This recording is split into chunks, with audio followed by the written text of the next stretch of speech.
As the world pauses today to recognise women in engineering, it's really surprising how low the numbers actually are.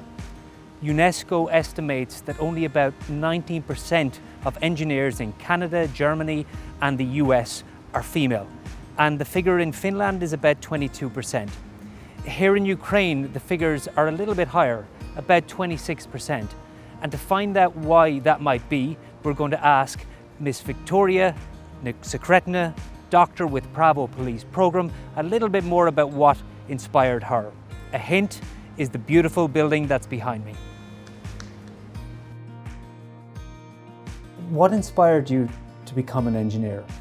I think in my childhood I was wandering around my city and I saw those beautiful old houses, and I was always wondering how people can create such beauty.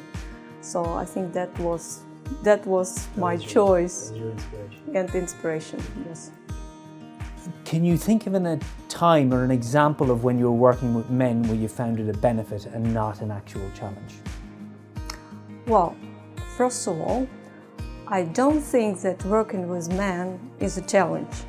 I think working with men or women, if they're good professionals, is always an added value.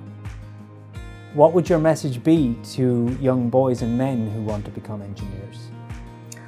Well, gender equality is a fundamental human right. It's all about peace, prosperity and sustainable development. And I would like to say to men and boys, they should never forget about gender equality in their activities and in their lives. Frankly speaking, I don't perceive that engineering is male-dominated sector. Because in construction industry, for example, there are some areas like estimation or design or architecture where female are dominating.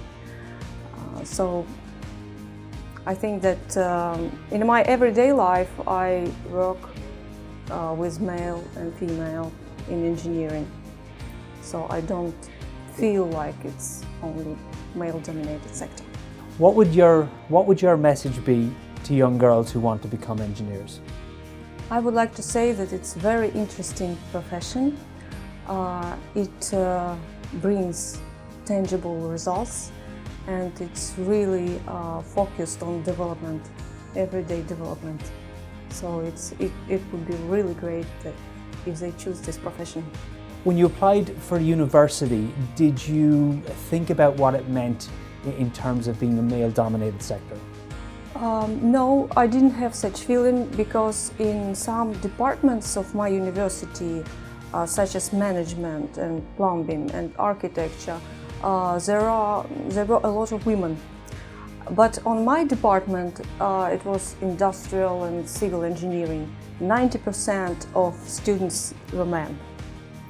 But, well, in general, when you are at the university, you don't feel like it's male-dominated. One of the advantages of working with UNOPS is that we can practice what we preach. Here in Ukraine, we're able to hire wonderful talent like Victoria. And more than that, we're able to hire a range of staff with a specific goal in mind, and that's gender parity, a 50-50 split between male and female. Why wouldn't any organisation look at the full labour pool when they're employing? And why would anyone risk on missing out on hiring the next Victoria?